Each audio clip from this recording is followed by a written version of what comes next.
Hello YouTube blog में તમારું બધાનું સ્વાગત છે। બધાને જય માતાજી, જય મંગલ। અત્યારે સવારમાં બ્લોગ શરૂ કરી દીધો હશે ને આજ તો એક નંબર નજારો છે, કેમ કે સૂર્યદાદા ઉગ્યા છે તો કેટલું મસ્ત છે। આજ તો બેક બહુ મસ્ત લાગે છે, સૂર્યદાદાજી ઉગ્યા છે એટલે આજ તો બેક આપણે થોડાક મોડા ઉભા છે। હા, એટલે સૂર્યદાદાજી ઉગ્યા જ છે। શું કરો પપ્પા અત્યારમાં? ઠેક બેઠા છે એમ ને? અત્યારમાં શું કામ હતી બેઠા છે એવું છે। આમાં રમેશભાઈ ની શું કરતા હોય કોને ખબર, એની વાટે છે ભાઈ એમ જવામાં જવું નહીં હવે તારી વાટે સવાલ ભાઈ મારી વાટે છે ખોટું બોલો હું તો કીવાનું ઊભી નહીં કાંઈ કીવાનું ઊભી નહીં છે કીવાની ઊભી હતી તેવો થાય ને કીવાની ઊભી થઈને મોકલી તમને હાથ કરો હાલો જવું નહીં એમ વાટે સો ભાઈ હાલો હાલ ભાઈ શું કરો બા જાની રોટલો દેવા જા થયા મારી બાત જોઈ તો કૂતરાને રોટલો દેવા જાય છે એવું છે। રમેશભાઈ છે ને ખોટું બોલે છે આપણે, કેમ કે ઈ તે મોડા ઉભા થાય, આપણે પહેલા ઉભા થઈ જાય। હવે અમે જાય કપા વીણવા। તો હેલો ફેમિલી, કેમ છો બધા? મજામાં? બધાને જય માતાજી, હર હર મહાદેવ। સવારમાં તો બેને મસ્તીનો બ્લોગ શરૂ કરી દીધો હતો અને આપણે થોડો ઘણો રસકો પાવાનો હતો કે રસકો ને એવું બધું પાઈને કમ્પ્લીટ થઈ ગયા છે અને મારા બા વીણે છે અત્યારે કપાસ। તો અત્યારે વાગી રહી જશે 12 અને થોડીક વાર કે આપણે કપાસ સાહેબ અધૂરા છે તો એ કઢાવતા આવીએ, પછી આવીને બપોર કરી લઈએ એવું છે। તો અત્યારે થોડીક વાર હવે જાય ખેતરમાં કામ કરે। તો ફેમિલી અત્યારે આપણે ખેતરમાં આવી ગયા છે કપાસ વીણવા। તો મારા બા કપાસ વીણે જ છે ખબર? હા, બપોર નહીં છે હવે બપોર છે ને પછી સાકળ વિયા જાય। હા, જય માતાજી, બાપા સીતારામ ને જન કપા વીણીએ છે। હા હો, બપોર ખાવા આવ્યા હવે હજી તો સાહ લીધો છે, હજી તો ઠેર પણ હેઠે કાઢવાનું છે, પછી બપોર કરવા તાવ થાય। ગોટા ગોટા છે બહુ નહીં હવે। હા, આવા હોય હારા હારા ગોટા લઈ દેવાના હોય એવું હોય કઈ જો આવું છે બધું। હવે હે કે બહુ કપા નહીં તો જો હવે કે જરીક છે એટલે હે કે ફટાફટ સાહ નીકળી જાય તો પછી જાય બપોર કરવા। 6.5 hours later. જો મસ્તી ને કે છા બની નાખી છે જો ચા પી હોય તે દીધી તો વાઈટ કમે લઈ લીધી વેટકમ નાસ્તો તી વેટકમ લઈ લીધી। હા, હમ એટલે બધા નાસ્તો સેવ મમરા કેન્ટીન કેવંતી આ બધો નાસ્તો હોય। હાલો નાસ્તો ને એવું કરી લઈએ। તો ફેમિલી અત્યારે આપણે કે ઝટકા મશીનનું કામ કમ્પ્લીટ કરી લીધું છે, કેમ કે કાલ રાતે હે કે શરૂ નહોતું કાંઈ ત્યાં હે કે ઝટકો નહોતો લાગી એટલે હે કે રોડ ને બધું હે કે કપાસમાં ને રસકામાં બધા આવી ગયા હતા, કેમ કે ઝટકા મશીન એ બધું બંધ હતું। હવે આ છે કે બધું રિપેરિંગ કામ કરી નાખ્યું છે, સોલરને ધોઈ નાખી અને અર્થિંગમાં પાણી રેડી દીધું ને જો આજે હે કે ચાર્જિંગ કે કાંઈ એક દિવસ ન થતો, અત્યારે તો હવે ચાર્જિંગ થવા માંડ્યું છે અને હે કે શરૂ થઈ ગયેલું જો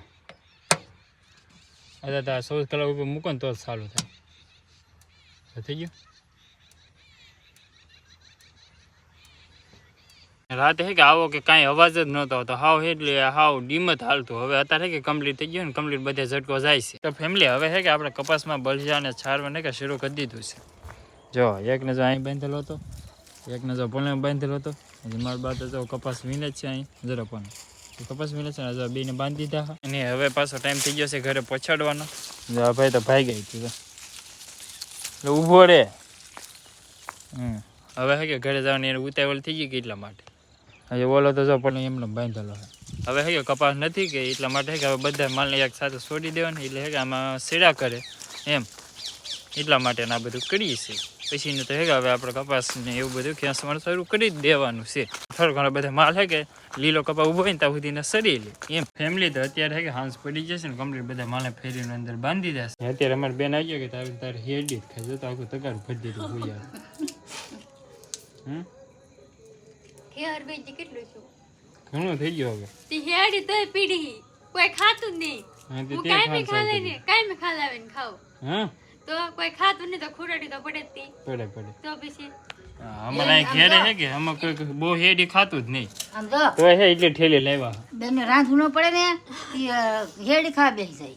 એવું છે હા કે બાર રાંધ છે એમ એમ છે ને જમે શાક સુલે કે જોઈ જો કાં છે હા શાક છે હો શાક છે પછી બીજો એક પાટીઓ ગરમ થાય છે તો હા એટલે તો આ બાનું જડી ગયું એમ ને આપણે હેડી ખાવાનું પીનાવાનું હા પછી નાવાનું પાણી ગરમ મૂક્યું પછી ખાવાનું પીવી દેવાનું હા પછી હુઈ દેવાનું તો એમ જ હોય કાંઈ મત નહીં આખો દે કપાયું ના જાય તો પિયરમાં આવી તો હેડી ખાવ પછી નાવા જાવ તારે એમ થી ને મેં આખો દી વીણું કે શાંતિ કપા હા આપણે આખો દી વીણી કે તો પછી અમે આખો દી એની ફેમિલી અમે આખો દી સવારે સાંજ સુધી કપાત વીંધે તો મારે તો ઘણો કામ હોય ઘણા આડા હોળે કામ હોય તમારે શેર જ કરીએ છીએ તો બેન એક કપા વીણી આવે તો કપાળ કેટલા આખા થઈ એ તો આગળ ભલે ને જાઉં તો બી મારે હેડી નો ખાય પણ આવીને ખાવી જ પડે ખાવાની જ છે તો બી કોઈ ખાતું હેડી હે કે ખાવા જ લાવેલા હોય હેડી ખાવા પણ કોઈ ખાતું જ નહીં માર છીવા એ કોઈને ભાવે તો ખાય ને કોઈને ભાવતી જ નહીં તો માર તો ખોટવાડી જ પડે તો હેડીને કરવા મળે હા કોઈ ખાતું નહીં એમ કે હા હા એટલે મારે ખાવી પડે હા ખાય તો હવે નો હાલ લાગે ને તો પછી અમારા હે કે ગીલો બધા બહુ ઓછું ખાય છે તો ફેમિલી અત્યારે હે કે વાલેનું મસ્તીનું શાક બની ગયું છે સાથમાં દૂધ છે અને કામેલી જેમ રોટલા છે એમાં બેન ને બા ને બધા જો બેસી ગયા વાળું કરવા હા વાળો કરો દેવું પડે ને ત્યારે હા ભૂખ લાગી હોય તી ભૂખ લાગી તો એટલે બંને ભૂખ લાગી ગઈ એટલે બંને એમ નહીં પણ ખાવું તો પડે તે ને એમ નકર ઊંઘ નો આવે હા ખાધા વિના એમ તે ખાધું નહીં એમ એવું થાય હા હા તે જો બધા વાળું કરવા બેઠા છે આ જો હજી પાણી ગરમ થાય છે જો મારે નાવા જવાની હતી હા હા બરોબર છે એને જાણે એટલી બધી ટાઈટ લાગતી ને હાવ સુલન પડખે બેઠી હા બેહવું પડે પડખે કેમ ટાઈટ ન હોય ને એમ તા કોટ તો પહેર્યો કોટ પહેરો હોય તે પણ ચૂલા પાસે બેઠા હોય તો હાલ લાગે એમ ગરમ ગરમ બૂફ આવે હા નકર એટલી બધી ટાઈટ ન પડતો સુલામ તક ગળી જાય નહીં હે સુલામ તક ગળી જાય નહીં ટાઈમમાં ટાઈટમાં તાપ પાકો ને હા એમ તાપવા જેમ બને એમ હે કે હોળી હોળી જાતી રહે તો ગોઠણ ઠેઠ ક્યાં પુગાડી દીધો તો બા તમારી વાત સાચી છે એમ તો કગર સુલામ ગળી જાય હા બા બેહવા કહેતા હું કે ના લેવું કે અહીંયા બેહી એમ હા બરોબર છે એમ જ છે પણ હવે નહીં કે ફેમિલી ટાઈટ ઓછી પડવા મળે છે હમણાંથી કે થાય કે બહુ પડતી એવું ન હોય ઓછી પડવા મળે એમ છે કે આર જમણ ટાઈટ ન પડે ને આર જમણ પડે હા એટલે એમને આર જમણ નહીં પડે તો આર જમણ થાય ને તો પાછી આવશે ટાઈટ ઠીક એવું હા એવું હોય હા બરોબર છે એટલે કે આપણને બહુ ભૂખ લાગી છે તો આપણે હે કે પેલા વાળું કરી લઈએ તો ઈ વે બાર ખેડો તો ભી હોય ની બધું હું કતો ઓરાવી જાઉં બહુ પણ તમારું સ્વાગત કરે હો જો જો જો જો હે પણ લે લે બસ હવે કુટી એની હો તો ફેમિલી અત્યારના વાગી રહ્યા છે 10:30 અને આજનો વ્લોગ જો અહીંયા સુધી રાખવાનો છે અને આશા રાખી છે તમને અમારો વ્લોગ ગમતો હશે ગમતો હોય તો યાર લાઈક કમેન્ટ શેર સબસ્ક્રાઈબ કરવાનું ભૂલતા નહીં બિલકુલ ચેનલમાં પહેલી વાર આવ્યો તો યાર સબસ્ક્રાઈબ કરી દેજો મળીએ એક નવા મજેદાર બ્લોગ સાથે ત્યાં સુધી બધાને જય માતાજી